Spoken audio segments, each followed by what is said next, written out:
One. Welcome, it's Ken Chester, and welcome to another version of RoadWorthy Drive Behind the Scenes on Facebook Live. You've got me, I'm here again, along with my executive producer, Jack. Hello. And our social media maven, Sasha.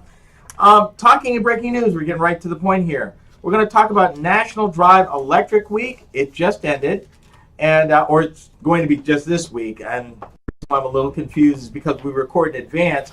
You'll be seeing this show during the week, but the radio show will actually be after it's over, so forgive me. I get a little confused with now and then and everything, but it's coming up, and it's every year, and it's in its 7th year now. And then we're going to talk about an all-new electric delivery truck that's going to be offered for sale in the United States. Later on, because we're dedicating this show to all things electric, we'll be having a conversation about our national electric vehicle charging infrastructure. We're going to talk about 4 automakers who are getting on the electric bandwagon in a major way and upcoming models. And finally, if we have time, we're going to talk about the Nissan Leaf. And the Nissan Leaf was one of the first vehicles in the marketplace as a pure electric in the current marketplace. They're doing a redo. We'll explain. I'll explain because there's some good parts and some not so good parts, and we're going to see if the two make another success for Nissan. So all that and more right here on RoadWorthy Drive Behind the Scenes. Thank you for joining us, Jack. We're at 11 minutes. 11 minutes, sir. Let's do this thing.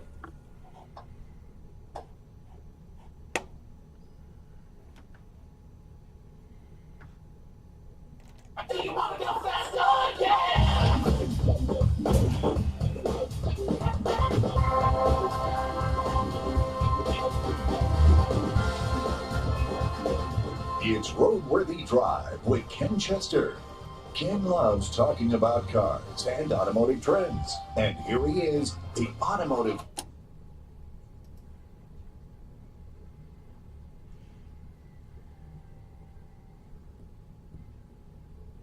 Happy National Drive Electric Week. Welcome to RoadWorthy Drive. I'm your host, Ken Chester, host and Tesla Model 3 wannabe owner. Thank you for joining me for this hour. You might tell by my initial greeting that this is a different kind of car show. To that conclusion, you would be right. I talk about relevant and timely news, trends, and technology of an automotive nature. During this hour, we're going to be talking about all things electric. Now, if you didn't know, the 7th annual National Drive Electric Week just wrapped up, and whether you accept it or not, there's an increasing likelihood that there's an electric vehicle in your future.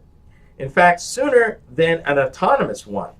We'll be exploring that and more during this hour. If you care to join in on the conversation, I'd love to hear from you. Call or text the RoadWorthy Drive line at 872-222-9793 anytime. 24 hours a day, 7 days a week. Now, we got you covered on email, too. My email address is ken@roadworthydrive.com. Here at RoadWorthy Drive Studios, of course, we are fortunate to have a man of experience and industry note at the controls each and every time the show is underway. That fella is none other than RoadWorthy Drive executive producer and my good friend, Jack DeLeon. Hey, Jack. Hi, Ken. How are you? Not too bad. And you know what? What? I forgot one thing. I did. What? This past week, I had to have a meeting with the suits. Oh, my. What happened? And why do you always get the meetings? Because I'm here and you're not. Well, You're in your palatial office I am. in a suburb of the town that we're in, Yes. and they call me in. Ooh. And so we have to have a conversation when this show is done, Okay. and hopefully we don't make the same mistake again. Oh, my. Sounds serious, sir. Yeah, it is. Oh, my. Well, Okay, Ken, what's going on so this week? much for that.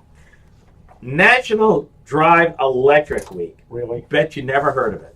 No, I never have heard of it. It started actually in 2011 as a way to get people more aware of plug-in electrics. And Okay. it kind of expanded to have them all. It was actually started back then as National Plug-in Day. The simple idea back then was to hold simultaneous events across the country on the same day, to promote electric vehicles. Now, here's what they say. This is that it's supposed to be, it's this past week, it was September 9th through the 17th. and it's a nationwide celebration to heighten awareness of today's widespread availability of plug-in vehicles and highlights the benefits of all-electric and plug-in hybrid electric cars, trucks, motorcycles, and more. According to them, they're fun to drive, are less expensive, and more convenient to fill than gasoline vehicles, better for the environment, promote local jobs, reduce our dependence on foreign oil, and I think they overreached right there, but that's okay. But they're inviting people to come out, if you've thought about owning an electric, to come out and talk to people. And in fact, we have a couple of events here in our state. Really? And we're like, yes, absolutely. Now, they expect, just to give you an idea of numbers last year, because you hadn't heard of it, in 2016, there were 235 National Drive Electric Week events with some 7,500 test drives and 120,000 attendees. And that's how I found out about it last year. Okay. But there's more, as they say. In addition to the momentum, we've talked here about France and England, but would you also believe that the Netherlands and Norway are also going electric? And that one of our largest, actually the second largest public transit agency was expected to approve a contract to switch to zero-emission buses over the next, 12 to 13 years. Okay, now you're going to eliminate the fact that we're going to be able to hear the bus coming. Oh, I'm sure they'll engineer a noise in it so that you'll hear it. So, and would you rather hear it or smell it? I don't mind the diesel smell. Yeah, but it's not healthy for you. I get that. There's a lot of things that aren't healthy for me. When I was born, I was already dying. I got nothing for There's you. no argument there. Thank you very much. I got nothing for you. Producer wins. Thank you. Go on. Yeah. That's open for interpretation. What happens when there's not a referee around, right? Okay. We call that a mulligan. We'll just, yeah. You're going to intercept golf terms? I am. Okay. And I don't even golf, but hey, desperate measures call for desperate times. Okay. That's all I'm saying. Anyway, numerous past attendees from around the country have purchased or leased plug-ins as a direct result of the activities during that week. In fact, because of the National Drive Electric Week events, sales of electric vehicles have jumped as much as 23%. I'll let that settle. But I'm going to leave you with this argument.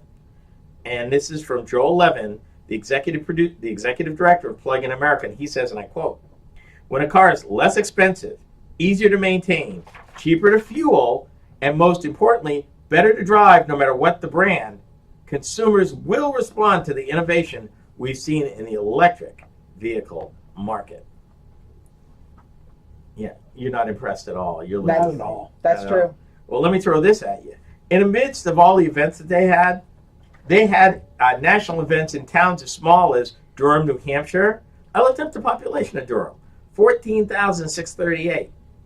And then Westerly, Rhode Island. I've been to Westerly, love the town, 22,787. So it's not a big city thing alone, but even in some of the smaller communities across our fruited plain. Yeah. And they're having to events. talk. I know, right? Oh, by the way, I'm looking at our script, and there's something now about a new delivery truck. Are we trying to eliminate the jobs at UPS? Okay, here's the thing. Just because it's a new electric truck, and newsflash, we've talked about these people before. You probably don't remember it. Shortly after I came back from New York and I talked about Formula E, Yeah. I talked about one of the sponsors, and I talked about them pioneering a new style of truck that was low. It wasn't labor intensive, but could be configured a bunch of ways. That's them. The name of the company again? I'm going to say Changey, maybe, kind of. Spell it. It is CHANJE. So I'm going to go with that. Okay. Now, If we're wrong, you'll be corrected. oh, I'm sure everybody likes to correct me. Anyway, here's the thing. We talked about it. Few trucks that are medium-duty delivery trucks are non-diesel, non-gasoline. These folks are coming in. They are coming to market now with fully electric delivery trucks for sale in the United States Right now, right now. Okay, what's their price point? They have, the fellow would not get specific on pricing, but his quote, the monthly lease amounts will be at parity with leases for diesel engine competitors once lower maintenance costs and net fuel savings are figured in. okay, now what are they doing for a dealer network? He didn't get into that either. But I would tell you this, if you're going to go to a fleet and they're saying that the average fleet is 20 vehicles or less, Okay. again, like I've said before, I fully expect that they'll probably launch regionally because they're in California. So probably California, and they'll expand across the country as they grow. Okay, now, am I to make the assumption that because of what he said about leasing, that people like UPS, FedEx, et al. Are actually don't own the vehicles, they're leasing Well, them? they probably own them, but for battery reasons and for maintenance reasons, it would probably make a better sense to lease these vehicles. So when things go bad, you just send them back. Yeah. Yeah. And to keep the cost, because right now, operating cost is a big deal, whatever fleet you're using. Oh, yes, it is. So if you can get a cost that handles everything and it's in the monthly amount that's a lease, it drops your cost because now you don't have to spend money to stock tires and batteries and electrical components. All that's in the price. So this is what they're centering on, and they're heading into it. This is what they're doing. Even if operating costs are lower, no oil change, brakes last longer, electricity is cheaper than diesel, they still think it's an uphill battle. But you know what? I think it's a battle they're going to win as cities continue to get structured and clamp down on pollution within their cities. This will be a way for you to get into the city when they start banning this stuff, and that's going to happen. And they're also expecting some help from California because fleet owners of electric trucks get big subsidies. So How big is the subsidy? they did not say, so I can only imagine that it would have to be pretty healthy. Next up, the rise of a national EV charging infrastructure. You're cruising with Ken Chester and RoadWorthy Drive. Question.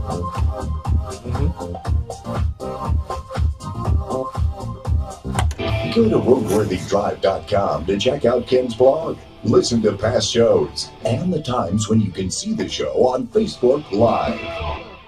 Okay, now, here's my thing. I didn't like a wording that you were using in there when he was talking about when you compared it to the price of leasing a diesel now, adding in the cost of gasoline, and I think you said something, or diesel and something else.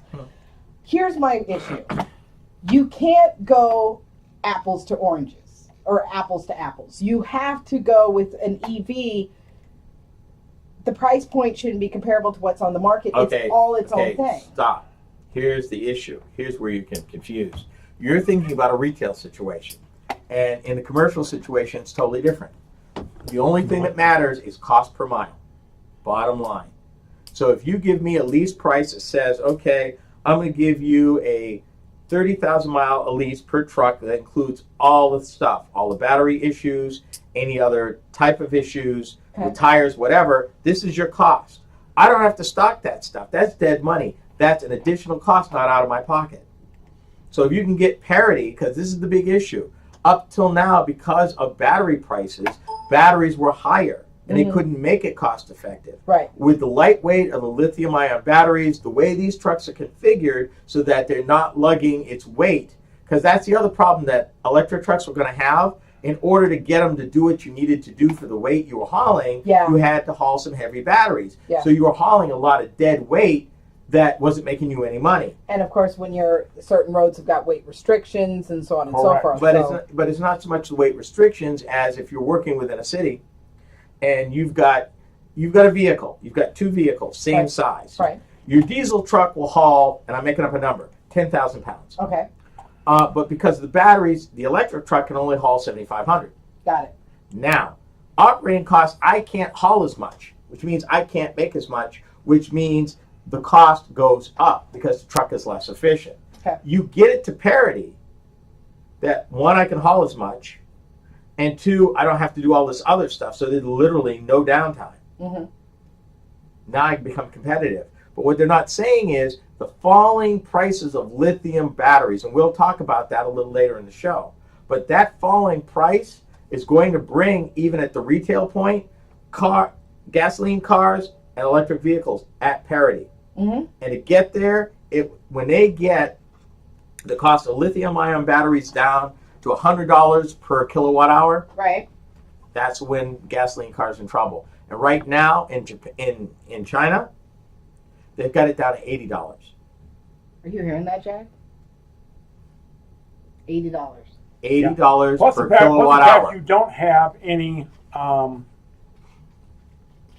told my kids exactly what you were saying. Once the price gets to, I'm going to make this van that I'm driving. I'm going to drive it into the ground. I'm going to take care of it because my next vehicle will be an electric vehicle. Yeah. I can't afford the what ifs of driving the kind of car that I'm driving now. I just can't. And the beautiful part is, and this is the argument they're making now.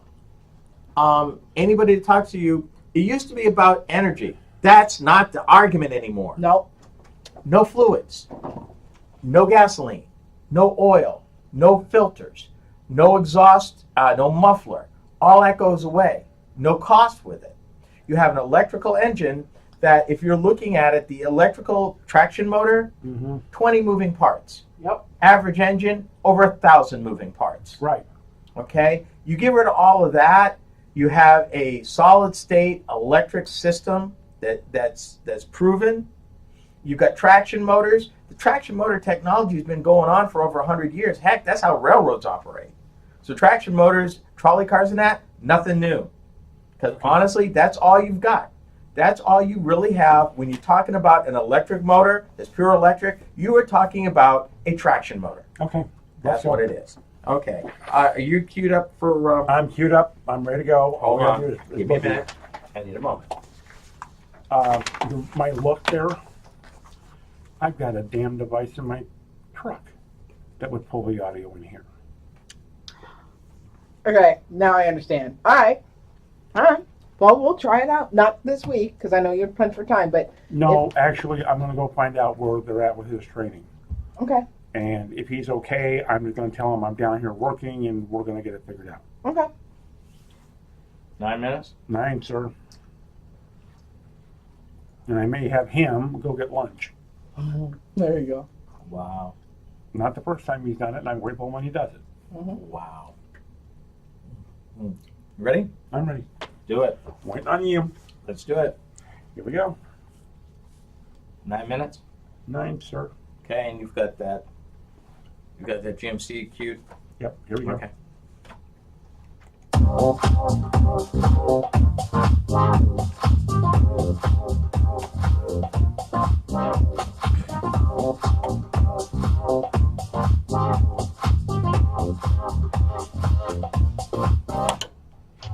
The all-new GMC Sierra is hundreds of improvements on everything the full-size pickup has ever been before. The largest new vehicle investment in General Motors history. What can we possibly say about hundreds of improvements? Just this.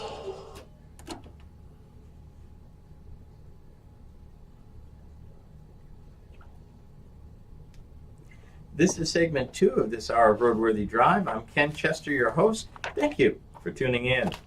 The topic this visit is electric cars in celebration of National Drive Electric Week. As you can imagine, the issue of range anxiety has been a regular and lively topic of discussion here amongst the RoadWorthy Drive staff. So please let me be direct and plain spoken about this. Electric cars are a thing. And more importantly, it will be a way of life in much the same way that the internal combustion engine has been for more than 100 years. But change is hard for some people to accept. Me. Yeah. But change is a real part of life, and changes are coming at us even faster than before. Here's the thing. You know, Jack and I have talked a lot about range anxiety. We've covered that topic on air, off air, over coffee, a lot of times. But here's the thing. Now, ironically, the phrase range anxiety was actually entered into the Oxford English Dictionary for the first time in 2013. Now, at the time, a Nissan Leaf, and we'll be talking about the Leaf later in the program, could only go not quite 100 miles between charges, while your average car is probably in about the 350 to right around 4 at the most between refills. Back then, yeah, imagine 4 years ago, back then, but 4 years. A motorist relying on batteries has to find a public charger, which was a rare sight back then, or plug in at home to cover the same distance. Now, range anxiety for most people, folks like my producer, who still is like, yeah, no, hasn't gone away, but it's a more solvable issue. Let me cut right to the point, because I wanted to know, and I did a little research, how many charging places, public charging stations or outlets are there in the United States? I have no idea. What if I told you combined, wait for it, 60,000?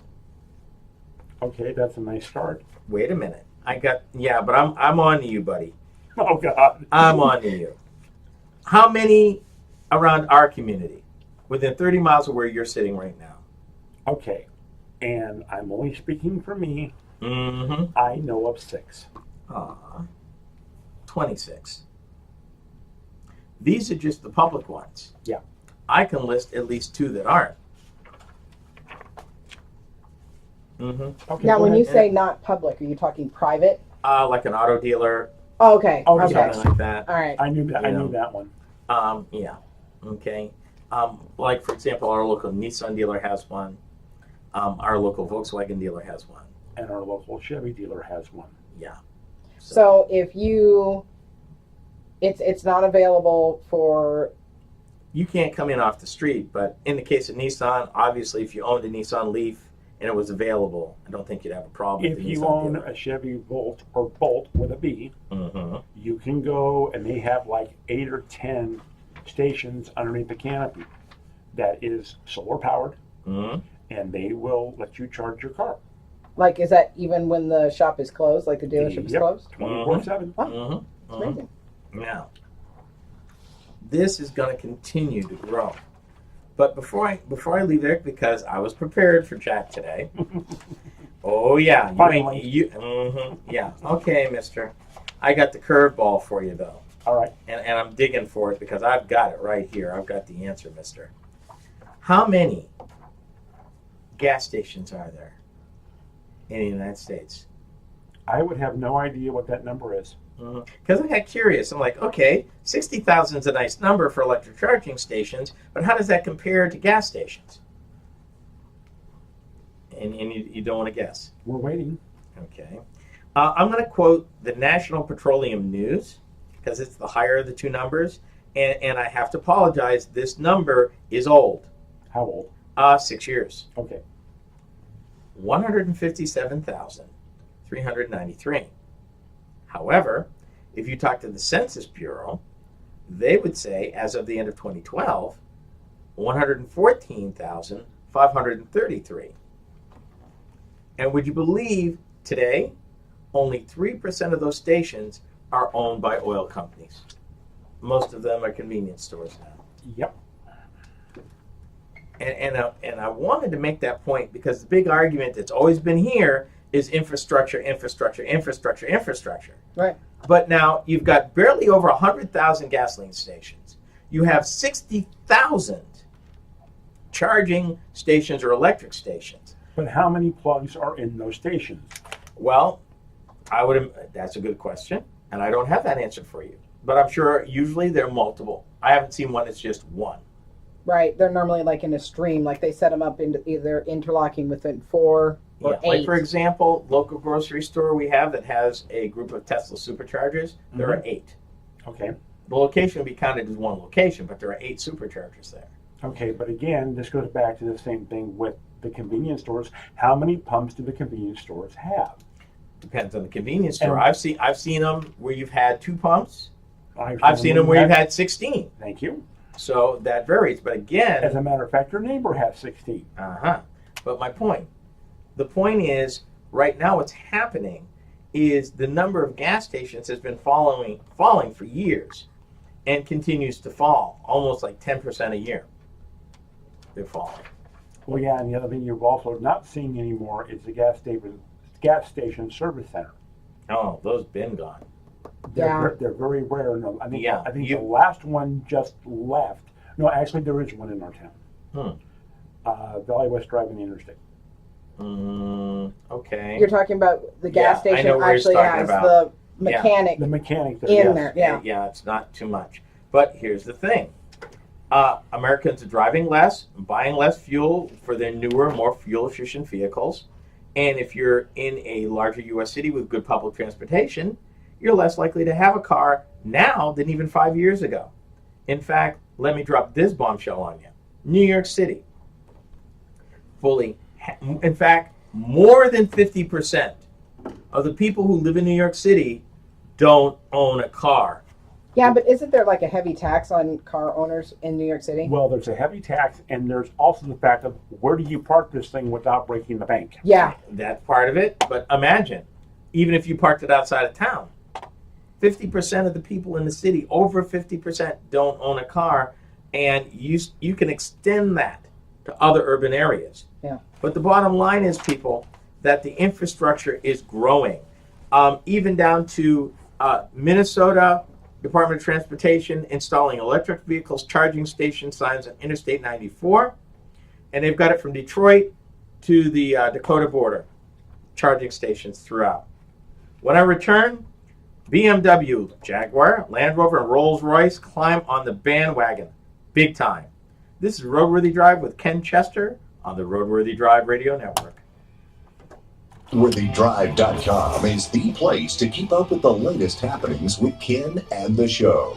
I guess we're even now. Now, He almost went over. That's why he was looking all kinds of crazy. Naughty, naughty, naughty. Oh, no, but see, the last time, I just shut him off. well, yeah, but last time, though, Yeah, he missed it. I was on it. So, we're even now. With the range anxiety, I mean, now that I feel a lot safer getting an electric vehicle because now that it's become part of the mainstay, you know, with grocery here and then now at the rest areas along 80, isn't it? That they've got the charging stations there. So I could, you know, because for me, anywhere outside, it's, you know, a 90-mile trip, round trip. Well, round trip. If I want to go into town to go to a movie, if I want to go into town to go grocery shopping, I live about 45 miles away Right, from any major city to do that. right. So, I mean, I needed a car that had, or an electric car, I should say, that would give me at least a 240. That's what I was looking here's for. the thing. Even your new Model 3 has a range of 220 miles. Oh, see? Your Chevy Bolt, 238 miles. Your average Tesla Model S, about 318. And we talked about it here on this show. We talked about technology in Germany where they have repurposed and refigured the lithium-ion battery pack. Yeah. One that would fit a Tesla Model S with a range of 650 miles. And that's they're all I going to be need. testing it in a year and a half. All right, let's go. Hold on. 9 minutes. 9 minutes. Hold on. Okay, I'm ready. Okay, here we go. Yep.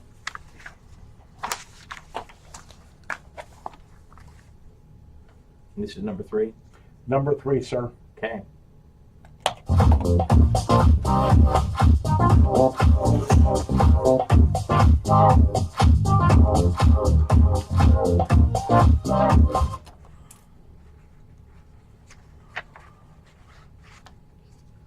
If you're just tuning in, welcome. This is RoadWorthy Drive. I'm Ken Chester. If you're one of those who need more than your fair share of the road, then do check out our website, and that's www.roadworthydrive.com. Podcasts of previous shows, videos of the mischief and mayhem that goes on in the studio. Hold it. What? Sasha, are we mischievous? We are Yes. very mischievous. Yes. Mm-hmm. Oh, come on, sister. I needed you on my side. Yeah, I'm sorry. Hey, No. truth hurts, brother. Truth hurts. Anyway, mischief and mayhem, as you can see. And along with some of the expanded conversations of some of the topics that we discuss, sometimes with a bit of fire. They're there. And the website is also a great place to see where we are across the social media universe. Sasha, our social media maven and part-time mayhem causer, keeps things fun and interesting during the week with tidbits she finds and shares with our followers. Be sure to like us on Facebook. Now, during this hour, I've been exploring the world of electric vehicles in a bit more detail than usual. Now, last week was National Drive Electric Week in the United States, and I wanted to see just how far this movement had gone. In addition to announcements by Volvo and Volkswagen in recent weeks of their intention to go electric in a serious way, now the likes of BMW, Jaguar, Land Rover, and Rolls-Royce have announced they too are following suit. Imagine this. BMW said they will be able to mass produce electric cars by 2020 and offer 12 different models by 2025. Wow. As traditional car makers seek to gain market share in a market dominated by U.S. upstart Tesla. Honestly, Elon Musk single-handedly, and I've said it before, has made owning an electric car cool. Yeah. He really has. Yeah. If they're going to push it to 2020, don't you think everybody else is going to have to start pushing it that way too? Well, yeah, especially with 12 different models. That is. But the 12 different models are still, 7-8 years away. Yeah, but here's the thing, people. Here's what you need to realize. The automotive industry is very capital intensive, moves like a snail's pace, and you're looking at factories and equipment and machinery and training, suppliers and verification and government validation and all of this stuff that has to happen. But how much time can the domestic automakers afford to lose before they're going to lose market share? Remember, I've been picking on Fiat Chrysler? Yeah, relentlessly. For good reason. Yes. They're coming late to the party. Are they even at the party? I thought that they were still down there by the gates. They are making inroads, but you got to understand, that chairman there really poo-pooed electric cars for a lot of years. Yeah. He's just a recent convert. But here's the problem. You're looking at billions upon billions of dollars of research, development, machinery, plant reorganization, training, new waves of suppliers, the whole bit. It's not as easy as, we're going to build an electric car. I understand that. I get that. But again, I'm going back to the same thing. When did Ford say they were going to be all electrics? Well, I don't know about all electric, but Ford is gradually growing their electric portfolio. Now, to be sure, Ford has fielded hybrids, both in Lincoln, the MKZ, in the Ford brand, both the Focus and I believe, the Fusion. C-Max. The C-Max, the Fusion, has several, and Ford hedged their bets. They went in with a mild hybrid and a plug-in electric, is what they've done. So basically you had like the Ford, you would have the Ford Fusion, the Ford Fusion Hybrid, and the Ford Fusion, what they call the Energy. Yeah. So smart move on their part, and they learned a lot, and they're moving. And here is the 600-pound elephant in the room. Okay. He's always in the room, by the way. I was about to say. Yeah, he's in. You've got your fuel economy standards. Forget 2025 for a minute. We're going to assume that the current administration changes it. You're locked in through 2022. Those standards are 1/3 stricter than what we've got right now. And you're going to have vehicles that meet it. Or exceed it. Yep. And that plus tightening and more stringent fuel, not fuel, but emission controls. Most of the folk, even though the United States said, hey, we're going to pull out of the Paris Accords, and the rest of the world says, yeah, no. And if you're a global manufacturer, you're all in. And California has already said, no. And California has an exemption from the EPA, by the way. So we could go back to 49 states and the California solution like we did back in the day. Right. That could happen. We talked about that here. So this is happening. This is a thing. Ford's making progress. In fact, Ford even talked about launching a sub-brand of electric cars. Right. So if anybody Ford really, through the Ford City Solutions and Ford Mobility subsidiaries, they're making inroads. GM also understands what's going on. The Chevy Volt with a V, the Bolt with a B actually has a lot bigger range as a pure electric than the Tesla Model 3 by 18 miles, almost 20 miles. Well, but 20 miles is 20 miles. Yeah, but the problem is the Tesla looks snazzier. The Bolt, not so much. Yeah, not so much. Not so much. But you know what? The Bolt is also probably one of GM's first cars that will go autonomous too. Now, okay, BMW said that they're going to release 12. They are on for Board 12.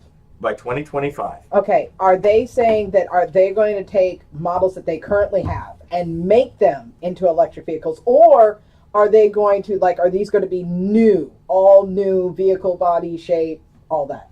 The short answer, yes. For both questions. Yes. Okay, so they're bringing on new platforms. As a matter of fact, BMW in their 7 Series has a hybrid, and most BMW series now have a light to medium hybrid variant now. Okay. BMW also launched their i sub-brand, their i3, which is kind of a boxy little sub car, right, and their i8, which is their super sexy, oh my god, fast sports car. Okay. BMW ain't playing, and they're not late to the party. No. By the same token, Mercedes-Benz, I saw at the New York Auto Show a hybrid for their top-of-the-line S-Series full-size car. Really? Yes. Okay. Got pictures of that, actually, in fact. I do. Okay. So, these automakers are not just, we're just going to start now. They've been working on, in fact, BMW has been an alternative fuels. Even if you go back a full 10 years, they were fooling with hydrogen for 2 years on their 7 Series. Yep. They sold a hydrogen-powered BMW 7 Series in the United States for a couple of years. So, you got that. So and they even said, we are going, even Rolls-Royce, which is owned by BMW, we're going to electrify those cars too. Wow. Yeah.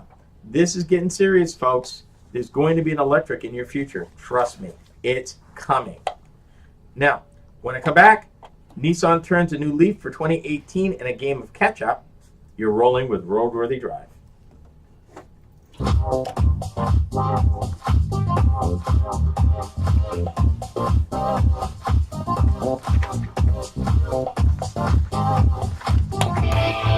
You're listening to RoadWorthy Drive with Ken Chester on the RoadWorthy Drive Radio Network. Notice you started the music early. Huh? I noticed you started the music early. No, I didn't. I started it right at 30 Oh. Since when we start music at 30? a while back. No. Somebody's not. I thought we started at 20. No. Well, then I was told to be out by 20.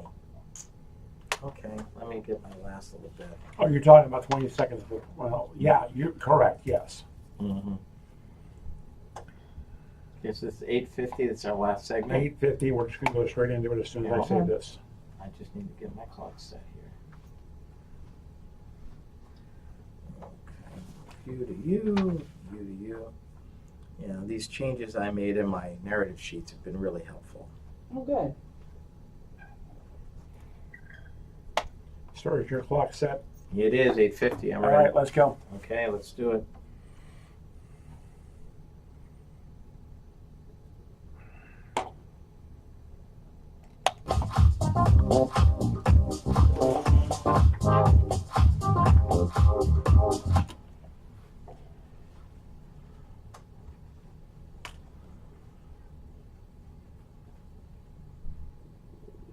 This is the fourth and final segment of this episode of RoadWorthy Drive.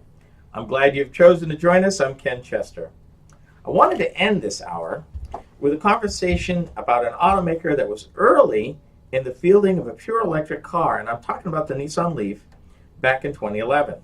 Now, at that time, a short 6 years ago, a range of 100 miles was at worst par, and at best a bit more than the other pure electrics in the marketplace. Now, at that time, the automakers were hedging their bets with hybrids Or in the case of the Chevy Volt, they called it an extended range pure electric vehicle, which basically meant the electric went first, and when you drew out the mileage, which is I thought was around 30 miles or so, the gasoline engine kicked in. Correct. He had a range of about 330 miles. However, falling battery prices, more entrants in the marketplace, and growing, read way better, distances on a single charge by others, Nissan has gone back to the drawing board.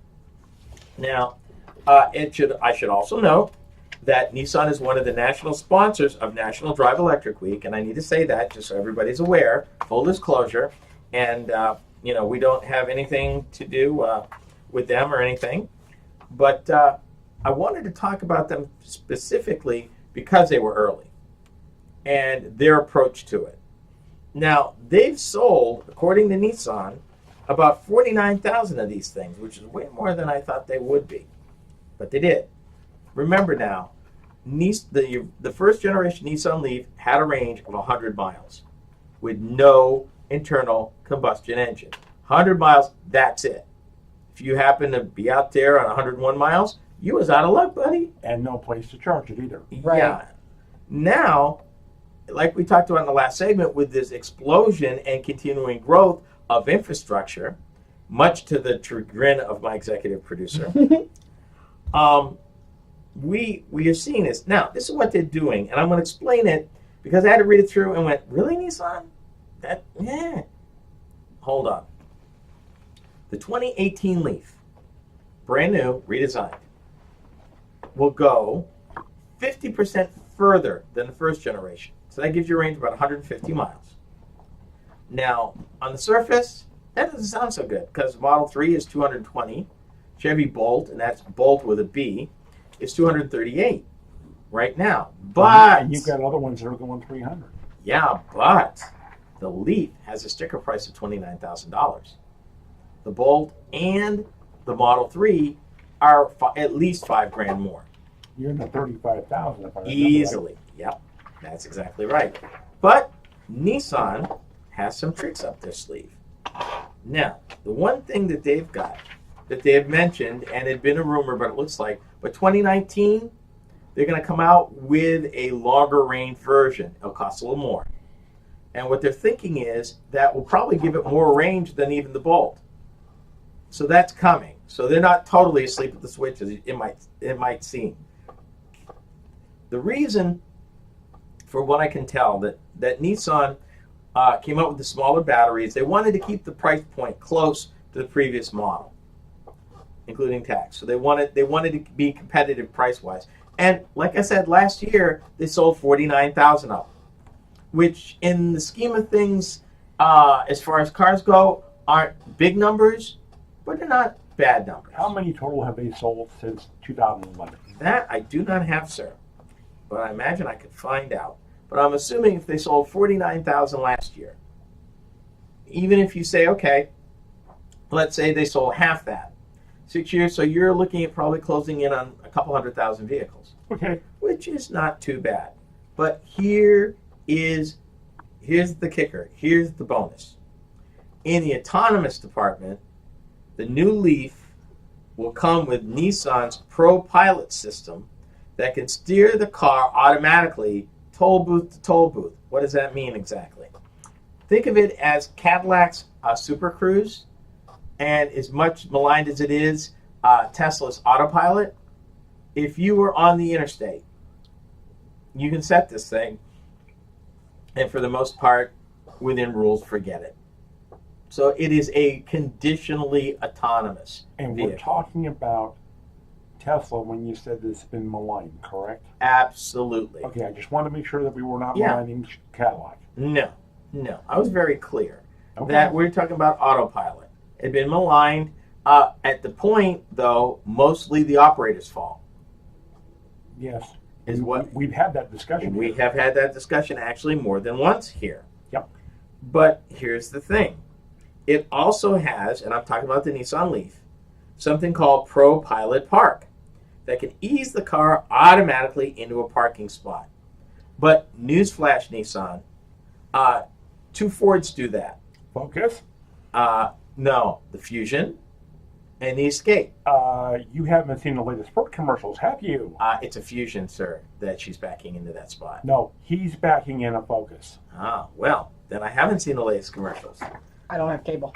Well, I don't know. You don't have to have cable. All you got to do is see a commercial. But the point Don't watch is, commercials. there is a growing number of manufacturers that have that technology, and it's growing. I mean, it's a sweet deal for Nissan. We'll see how much bigger the new battery is when it comes out in 2019. That actually may be the game changer, those two things together, particularly if Nissan, with the larger battery, can stay competitive with the Model 3 and the Bolt. You know, even if that larger battery gives them more mileage, but your price is now at where they're at, which is mid-30s, it could still be a game changer for them. At what point does Nissan start putting this into their, oh, good Lord. Everything else. Thank you. Well, let's look at that. Nissan's upscale subsidiary, Infiniti, has been pretty aggressive about driver assistance technologies. Mm-hmm. So I would think it's a matter of time before you see some level of this technology make its way into its other vehicles. Well, what I was talking about was when do they switch over to electrics? I have not heard, but I will tell you, from what they're learning with the Leaf and where this economy is going, I think it will be a matter of time. Because at the end of the day, people, it still has to make economic sense. You can't put batteries into a Nissan Versa that's going for $10,000 and the batteries jack it to $18,000 and the car is still saleable. It's not competitive. So they're going to have to look at their business case model by model. I would say you would probably in a Nissan maybe see it in a Maxima, an Altima, at least those two to start. Maybe they'll come up with something in the next generation Frontier in some sort of battery assist or diesel even. There's a lot of different ways they can get there from here. And we're just going to have to wait and see, you know, where they go and how they get there. So, you know, it's coming. And, you know, there's EV credits, too, that you need to realize. So, on behalf of myself, Jack, Sasha, we're out of time. Thank you for watching or listening to RoadWorthy Drive. I'm Ken Chester. That's what happens when I move the notes. Move the notes over there. That's what happened. Oh yeah, you sit here sometime trying to do RoadWorthy Drive with Ken Chester is a copyrighted Don't presentation of tempt the me, I will. RoadWorthy Drive Radio Network. Any rebroadcast, retransmission, or any other use is prohibited Double without the dog. written consent of the Motor News Media Corporation.